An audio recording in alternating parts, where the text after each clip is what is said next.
on Impact Africa Television, IATV.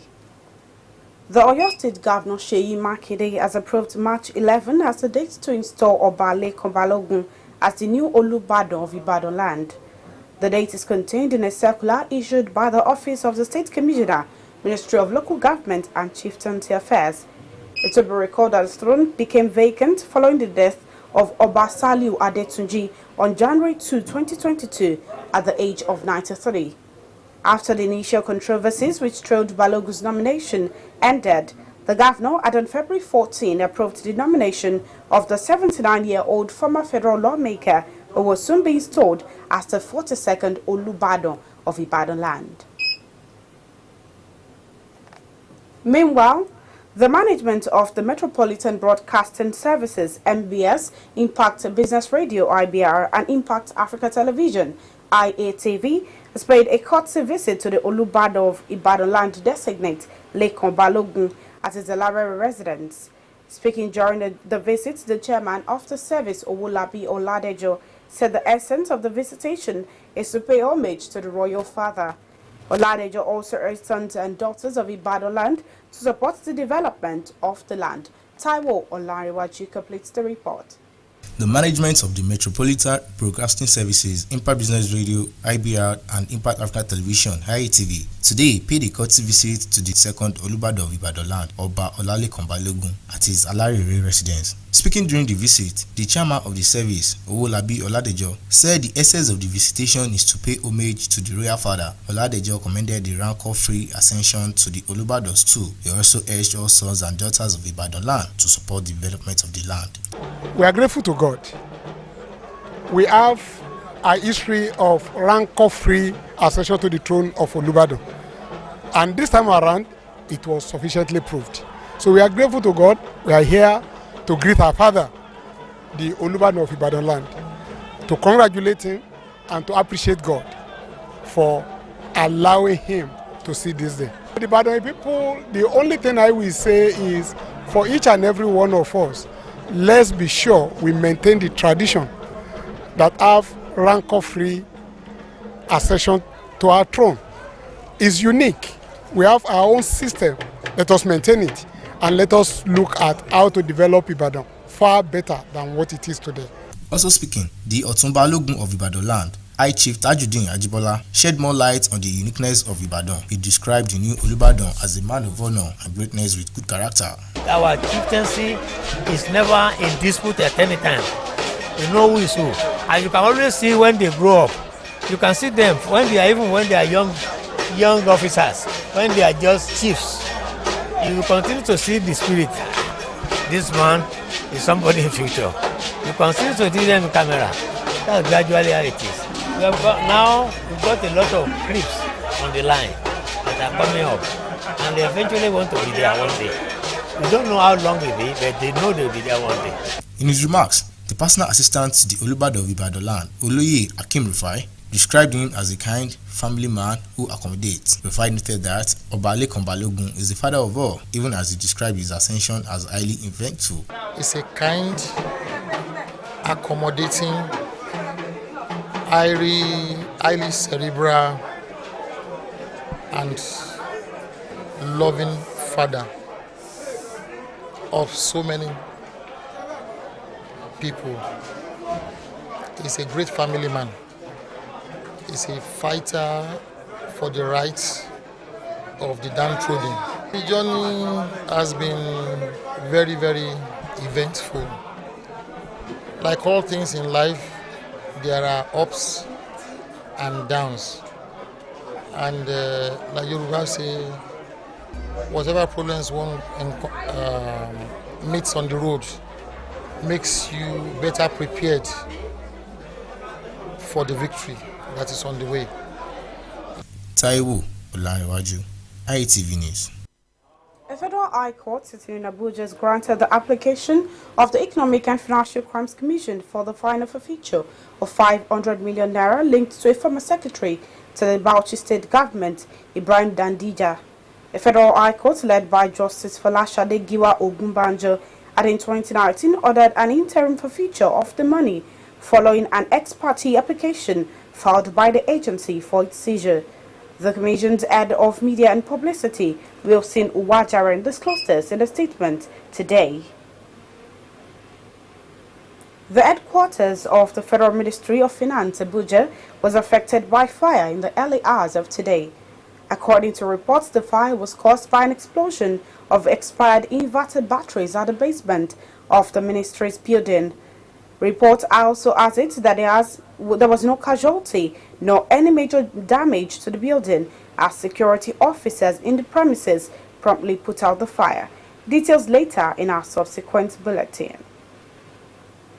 Some leaders of the All Progressives Congress in Ijesha Land, Osun State, have condemned Sunday's protest against the Minister of Interior, Rauf Aregbesola, by a group of people in the Alimosho area of Lagos State. The group, led by the chairman of the Osun Progressives, Lowo Adebiyi, described it as uncalled for.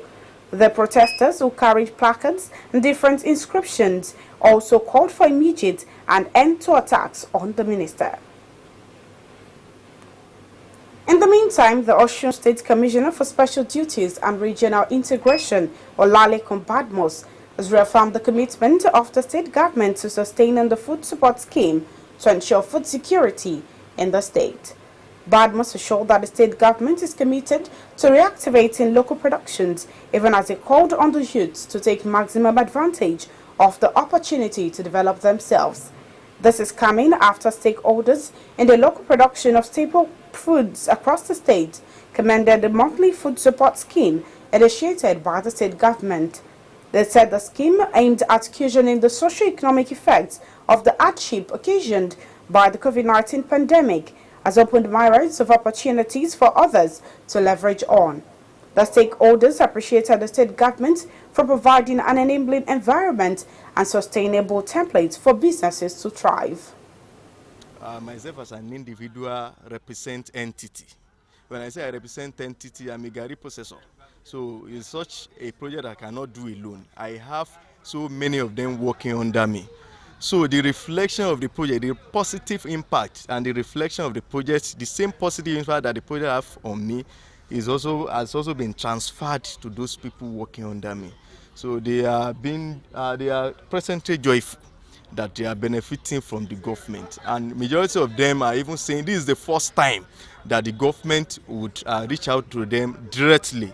So this is highly appreciated on my part and those people working for me and under me.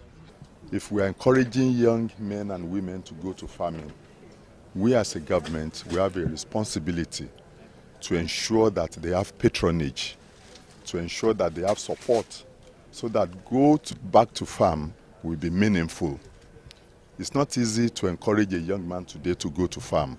So this production of Gari, which is essentially producers by the people of Osun in Osun, will be an encouragement to boost the economy and by extension the economy of the state. With this, it is my firm belief that we hope the young ones can also come out into farming, and as much as possible, the government of Alhaji Saka Adegboyega Oyeta will continue to encourage entrepreneurs, will continue to encourage agripreneurs in the state, and we'll see how we can continue to improve on the Ounje Ileri program that we're actually doing. The House of Representatives has asked the federal government to declare a state of emergency on security to curb the incessant killings going in the country. It should be recalled that the House had on April 27, 2021 called on President Muhammadu Buhari to declare a state of emergency following the growing spate of attacks and kidnappings across the country. The House asked the federal government to wake up to its responsibilities of securing the lives and property of Nigerians. It also urged the State National Security Advisor, Inspector General of Police, Department of State Services, and other security agencies to form a joint task force to restore security in Anambra State, especially Anambra South, bordering Imo State. The Senate has called on the federal government to urgently declare a state of emergency on the nation's federal roads. The upper chamber also urged the government to make good its indebtedness to the Federal Roads Maintenance Agency in order to enable the agency carry out its primary responsibility of rehabilitating federal roads, especially in the face of astronomical increase in airfares. Senator Gerson Bassi lamented that local airfares in Nigeria are rising by 63%. This is in response to a spike in the price of aviation fuel and attendant cost of operation.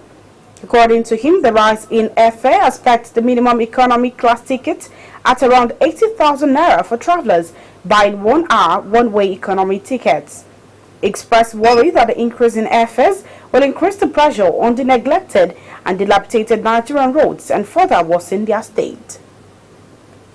The Senate is aware that local airfares in Nigeria have risen by over 63% in response to a spike in the price of aviation fuel and attendant cost of operation.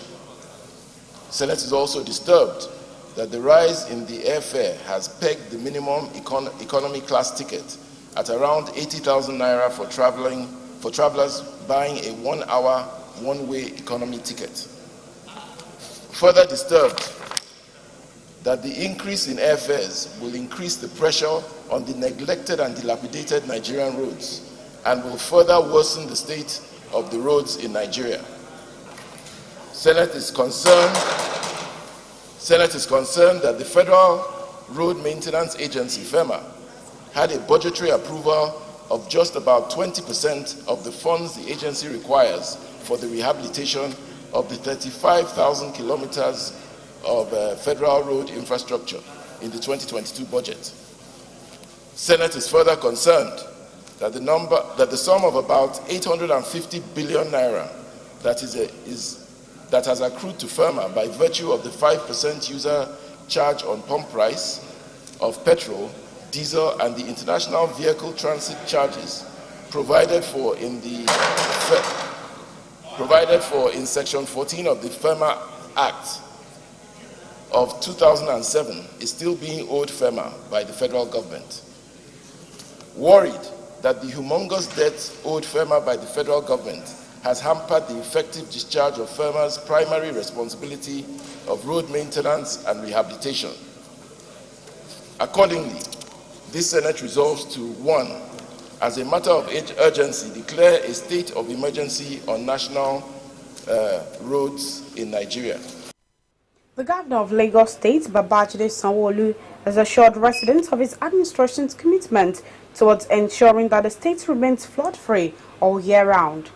Sanwo-Olu said this while commissioning the second batch of 19 high-capacity drainage clearing and maintenance equipment aimed at enhancing capacity.